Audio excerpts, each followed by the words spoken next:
بسم اللہ الرحمن الرحیم۔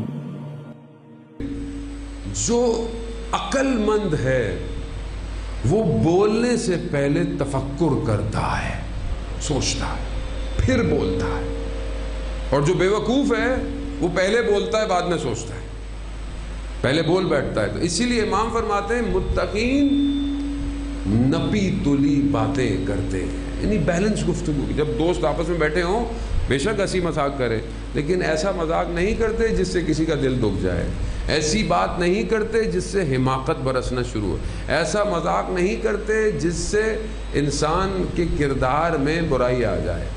اب اسی میں آپ کو ایک اور مولا امیر کا قول سناؤں عزیزان محترم۔ انسان اگر زندگی میں صرف مولا کو پڑھ لے، اسے کسی اور کی بات کرنے کی ضرورت ہی نہیں ہے۔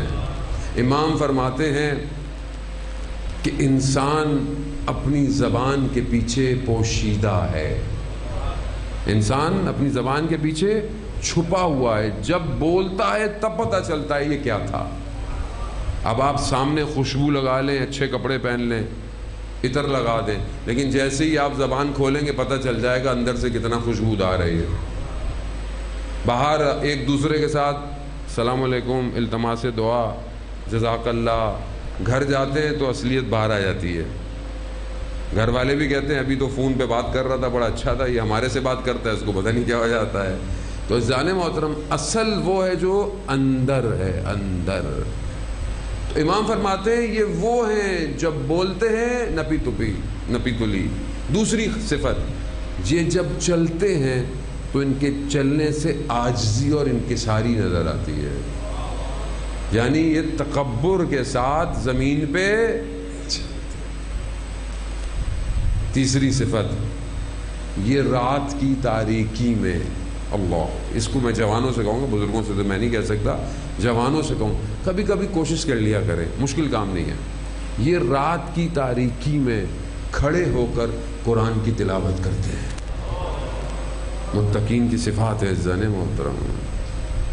وہ فرما رہے ہیں جن کے لیے رسول نے فرمایا علی مال قرآن والقرآن مال علی۔ یہ رات کی تاریکی میں کھڑے ہو کر قرآن پڑھتے ہیں، اور جب جہنم کی آیات آتی ہیں، کون سی؟ جس میں جہنم کا ذکر ہے، جس میں عذاب کا ذکر ہے، جب وہ آیتیں آتی ہیں تو یہ گریہ کرنا شروع کر دیتے ہیں، اور جب جنت کی آیتیں آتی ہیں تو یہ اس میں غوطے کھانے لگتے ہیں۔ اور پھر امام فرماتے ہیں، بس یہ پیراگراف ختم، اور آپ کو زیادہ میں زحمت نہیں دوں گا۔ امام فرماتے ہیں اگر انہیں یہ پتہ نہ ہوتا کہ ان کی مدت مقرر ہے، یعنی اگر انہیں یہ پتہ نہ ہوتا کہ ان کی زندگی کی ایک معیار، ان کا ٹائم موت کا مقرر ہے، انہیں پتہ ہے کہ ان کا ایک وقت مقرر ہے، اگر انہیں یہ نہ پتہ ہوتا تو ان کی روح ان کے بدن میں پلک جھپکنے کے لیے بھی نہ رہتی، پرواز کر جاتی، لقا اللہ کی طرف، اللہ سے ملاقات۔ عزیزان محترم، یہ چند صفات ہیں، یہ مشکل ہے، ناممکن ہے، کر سکتے ہیں ہم لوگ، اور ان میں ماشاءاللہ آپ کے اندر یہ صفات پائی جاتی ہوں گی۔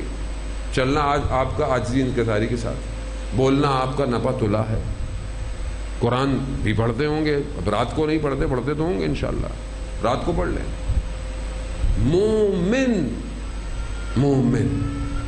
مومن کے لیے دنیا زندان ہے، زندان۔ جب جناب یوسف علیہ السلام کو زندان میں بھیجا گیا تو خود خدا سے مانگا انہوں نے۔ آپ کو پتہ ہے نا باہر کتنی مشکل تھی ان کے لیے، زلیخا اور وہ ساری مشکلات، انہوں نے کہا پروردگار اس سے بہتر ہے تو مجھے زندان بھیج دے۔ یعنی ایسی دنیا جس میں بے حیائی پائی جائے، جس میں برائی پائی جائے، جس میں یہ فساد پایا جائے، اس سے بہتر ہے میں زندان میں چلا جاؤں۔ عزیزان محترم، کیا ہم اس دنیا سے پرواز چاہتے ہیں یا نہیں چاہتے؟ الدنیا سجن مومن، دنیا مومن کے لیے زندان ہے، زندان۔ اور جب کوئی پرندے کو آپ ایک پنجرے میں بند کر دیں، خوبصورت تو بڑا لگتا ہے، بندہ دیکھتا بھی رہتا ہے، لیکن ظلم اس پرندے پر ہے جس کا کام پرواز ہے. روح اس پنجرے میں قید ہے، قید ہے، وقت مقرر ہے، لیکن اصل میں روح پرواز چاہتی ہے. پرواز کہاں جانا چاہتی ہے؟ انا للہ و انا الیہ راجعون. اللہ ہی کی طرف سے آئے ہیں اور اللہ ہی کی طرف واپس جانا ہے. یہ جو تھوڑی دیر ہے نا، انا للہ یہ واؤ ہے نا، یہ تھوڑی دیر ہے. باقی آنا اور جانا، یہ واؤ میں پوری کائنات بنی ہوئی ہے. یہ اسی واؤ میں، اور ہم اسی واؤ میں پھنسے ہوئے ہیں. رشتے، ناراضگیاں، زمینیں، دولتیں، سٹیٹس، شہرت، عزت، سب یہ واؤ ہے. واؤ تھوڑی دیر. مولا کائنات فرماتے ہیں جانے محترم، خود فرماتے ہیں دنیا مسافر خانہ ہے، مسافر خانے میں دل نہیں لگایا جاتا.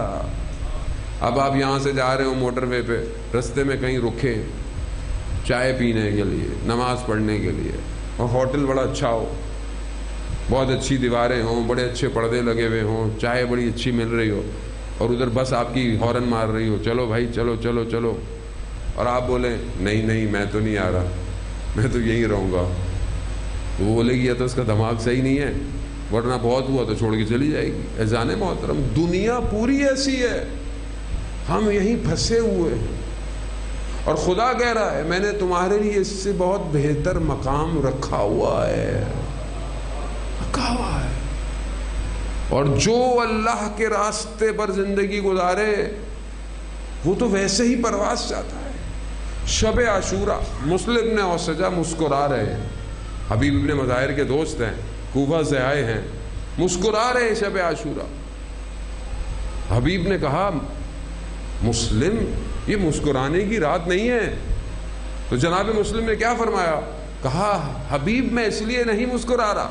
کہا میں اس لیے مسکرا رہا ہوں میرے اور خدا کی ملاقات میں چند ساعتوں کا فاصلہ رہ گیا ہے. ملاقات چاہتا ہوں میں. مائیں بچوں کو یہ کہہ رہی ہیں بیٹا صبح دیر نہ کرنا. دیر کوئی نہیں چاہتا تھا دیر کرنا. یہ جلدی، یہ اضطراب میری زندگی میں ہے کہ نہیں ہے؟ میں مرنا چاہتا ہوں کہ نہیں چاہتا؟ اب یہ نہیں آپ بولے مولانا صاحب کل کو اپنے جوان گھر جائیں، بولے مولانا صاحب نے بولا بھائی مرنا ہے، کوئی کام نہیں کرنا. ایسا کچھ نہیں ہے. زندگی نعمت بھی ہے پروردگار کی طرف سے، اور وسیلہ بھی ہے آخرت کا. یہی زندگی کمال پہ لے کے جا سکتی ہے، یہی زندگی برباد بھی کر سکتی ہے. اگر اس راستے پر چلے جس راستے پر اللہ نے اپنے ولیوں کو اتارا ہے. کون سا راستہ ہے؟ صراط مستقیم کا راستہ. وہ راستہ جس پر اللہ نے اپنی نعمتوں کو تمام کر دیا ہے، وہ راستہ جو ولایت کا راستہ ہے. اگر اس پر چلے تو چاہے جتنی بھی سختیاں ہوں یہ زندگی کچھ نہیں دے سکتی. اصل وہیں دینا ہے.